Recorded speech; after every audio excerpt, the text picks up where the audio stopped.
Hello, hello. It is the virtual midwife, Karen Wilmot, founder of the Due Date Club and the creator of the Relax in Pregnancy Sling. In this podcast series, I'm going to guide you through the why, where, how, and what of hypnobirthing. So whether or not you've never heard of it before and you're wondering what it is, or whether you've already started reading up and finding out more, by the end of this series, you'll know everything you need to know to decide whether or not it's something that you would like to include in your birth preparation. And by the way, I highly recommend you do.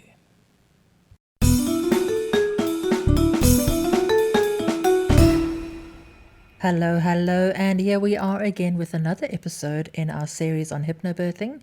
And today we're talking about intuition and the power of intuition during pregnancy and birth. Now, many of you already know a lot about intuition and have probably experienced it, and you've probably found that during pregnancy you're feeling a lot more intuitive. Intuition is no more than a feeling or sense of knowing something without being able to explain how or why you know that or why you have that feeling. And it's something that many of us experience in our everyday lives, but it is especially powerful during pregnancy. And we know that pregnancy is already a time of so many changes, physical and emotional, and it can be filled with joy and excitement, but also with a lot of uncertainty and fear. It's where intuition comes in, because your intuition can help you navigate these changes and make decisions that are right for you and your baby. But it's about learning to trust your intuition. And trusting your intuition can be incredibly difficult when you are faced with so much conflicting advice as well as so much information, whether it's conflicting or not. You will also be faced with the opinions of your family, of your friends, of your care provider, of your birth team, and most importantly, of your birth support partner. Now, one of the things that I encourage you to do in your preparation, and it's a little exercise that is part of my hypnobirthing training, is making sure that both you and your partner, or the person that you have chosen to be with you during birth, are on the same page. Now, that sounds very simple, and you probably think that if it is your partner, you are on the same page. You've got the same outlook, you share many of the same interests. Of course, you're on the same page. But when you're exploring your beliefs and expectations about birth, well, it's really important, because imagine if you have decided that you would like to go through your labor without using any pain medication whatsoever. You're going to be taking hypnobirthing classes, and that is your preference. And you haven't spoken to your partner about it that much. And his idea, based on his beliefs and expectations, is that you should just have the epidural, or possibly even that why would you even go through natural childbirth? Wouldn't it be easier and possibly even better for you to have an elective cesarean section? Now, that's a very sort of extreme example of being on the same page, but a very valid one. Are you and your partner aligned in what it is that you would like and what you believe you would like for the way that your baby is brought into this world, for the way that your baby is born? How important is the birth experience for both you and your partner? And how important do you and your partner think the birth experience is on your baby? And those are the kinds of things that you want to be exploring, and kinds of things that will impact your ability to trust your intuition. You also want to know how your partner feels about intuition and intuitive thoughts and ideas. And does your partner believe in intuition? Does he or she trust the intuition? And how important is intuition in the decision-making process, especially when it comes to decisions that involve your well-being and the well-being of your baby? And these are incredibly important things to discuss and to work on in part of your preparation, because once again, I'm going to use an extreme example. But if you are sitting in your doctor's consulting rooms and they are suggesting something that goes against what you had originally wanted for your birth, and intuitively you feel like it doesn't feel right and you would like more information, does your partner feel the same way?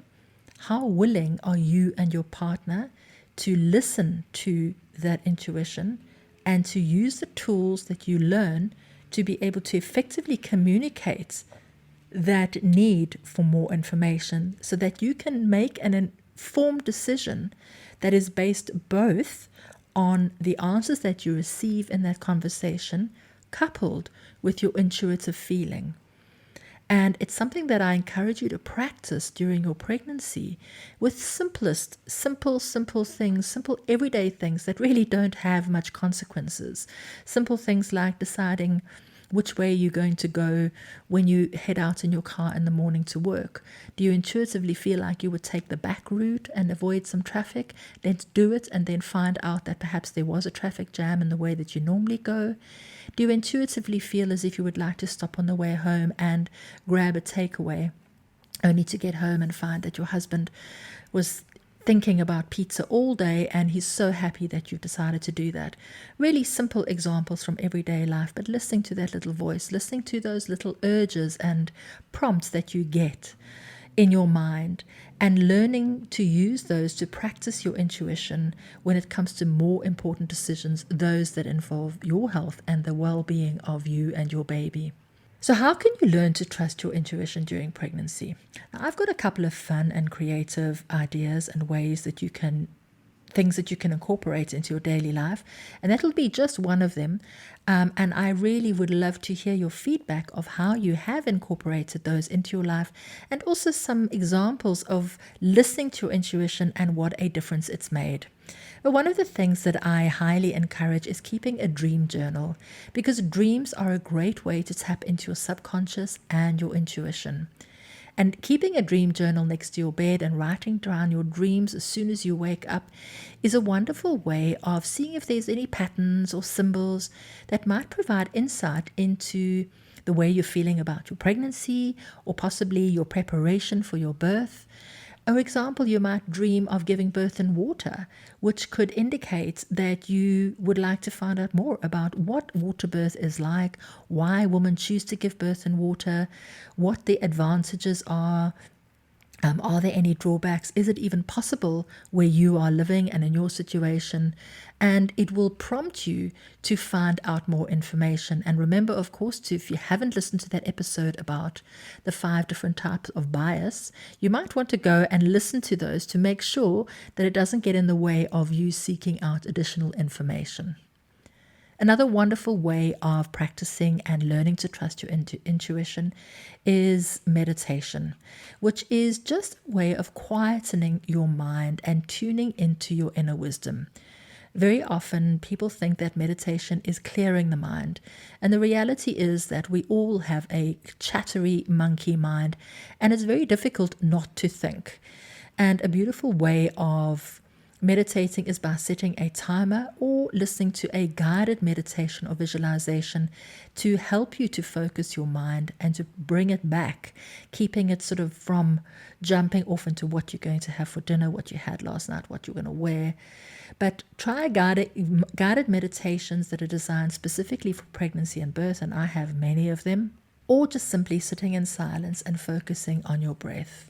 But as you meditate, whether you're doing it as a guided visualization or on your own, pay attention to the thoughts and feelings that arise, because these might be your intuition speaking to you, and they may arise during the time that you're meditating, or just because you've given your mind a little bit of a rest and consciously relaxed or done some focused attention, you might find that when you've finished that relaxation or meditation and you're cooking dinner, something arises that you know is a little voice, the voice of intuition, your voice of inner knowing, or you might even think of it as your higher self, and listen to that and take note of what it is that you are thinking or feeling or sensing. Write it down if need be. Because creative writing or writing things down is a very powerful way of accessing your intuition. And one of the things that I use in my courses and classes a lot is free writing. And free writing for a few minutes each day, just letting your thoughts flow without judgment, without analysis, without the need to justify, is a wonderful way of seeing what is actually going on in your head. And especially if you do a simple free writing exercise on your beliefs and expectations about birth. If you've listened to the episode on beliefs and expectations, then you'll know what I'm talking about. And a wonderful exercise to do is to set a timer for 20 minutes. Sit down with a piece of paper and a pen or a pencil.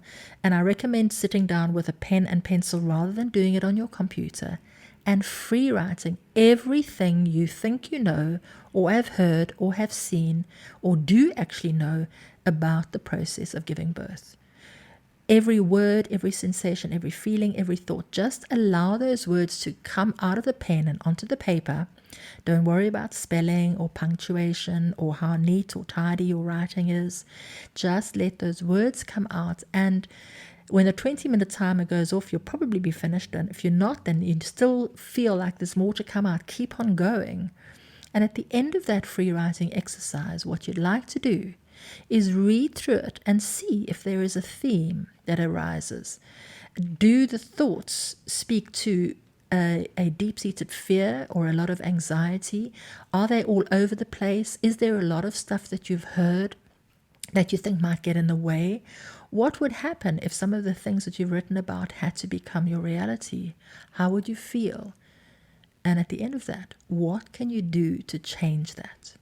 So free writing is a beautiful way of actually seeing where it is that your mind is at, and of exploring the beliefs and expectations that you have about pregnancy and birth. And another beautiful exercise that you could do is writing a letter to your future self, asking for guidance and insight on your pregnancy and birth journey. Do that as a separate exercise, but I'd love to get your feedback, and if you are willing to share that with us in the Due Date Club community. And then another exercise, and one that I actually do as part of my hypnobirthing classes and training, is creating a vision board. And a vision board is no more than a collage of images and words that represent your goals and your desires. And there's a way of doing it for your pregnancy and birth, finding the images and the colors and the words that really resonate with you. And that the process of creating that vision board is an incredibly powerful one as part of your preparation, creating the blueprint for your birth, the way that you would like it to look and feel. Connecting with your baby is very much about intuition, and your intuition is closely connected to your bond with your baby. So I encourage you to spend some quiet time each day connecting with your baby, whether it's through meditation, whether it's through touch, your hand on your belly, and just noticing how your baby responds to that, whether it's through breathing, and the belly breathing technique that I teach is a beautiful way of connecting with your baby, because pretty much guaranteed that every time you do that belly breathing exercise, your baby will respond with a few kicks and punches and rolling around, and just responding to the increased oxygenation as you do that beautiful, deep, slow belly breathing. And just listening for any inner wisdom or guidance that comes up as you feel that deep connection that you already hold with your baby, and as you discover your own unique form of communication with your baby that you develop and know during pregnancy, because your sense of intuition is going to be very important part of those first days with your baby, and you really want to be able to trust that intuition. Very often the mums that I work with say, how can I possibly trust my intuition? This is my first baby. I don't know anything. You know more than any book and every book that has ever been written. You know more than me. You may not have the experience. You may not have the training and the expertise, but you know your baby better than me. And just with that little bit of guidance from me coming and sharing my expertise and training with you, and giving you the guidelines are and the boundaries of what to look for, but using that together with your intuition will help you to create a beautiful schedule and a routine with your baby, and to really trust what it is that you know as the mother of your child. The most important way that you can learn to trust your intuition is to simply trust yourself. Trust that you know what's best for you and your baby. Trust that you have the inner wisdom and the strength to navigate whatever challenge may arise. And this I know for sure. Practice listening to your instincts and acting on them, even if it goes against what others may advise. Because as you learn to trust yourself more deeply, your intuition will naturally grow stronger. Learning to trust your intuition is a process that takes time and practice. So be patient with yourself, but have fun exploring these different methods of tapping into your inner wisdom.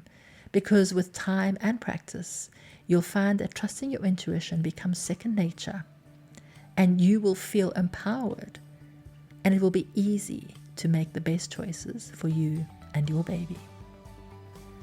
Thank you for listening to this episode of the Virtual Midwife podcast, and I truly hope that you found it inspiring and informative. If you want to continue the conversation, then come along and connect with me and other expecting parents in my community, the Due Date Club. This is a safe and supportive space where you can share your experiences, you can ask questions, and get guidance from myself, other members, and a team of experts that I've brought together to support you. Just visit the website, the Due Date Club, and click on the tab to get started. If you enjoyed this podcast, I'd be so grateful if you could share it with your friends and anybody you think would benefit from this information. Don't forget to subscribe and follow me on social media so that you can stay up to date with new episodes and additional resources. I'm continuously adding new stuff to make sure that you stay up to date and informed and prepared.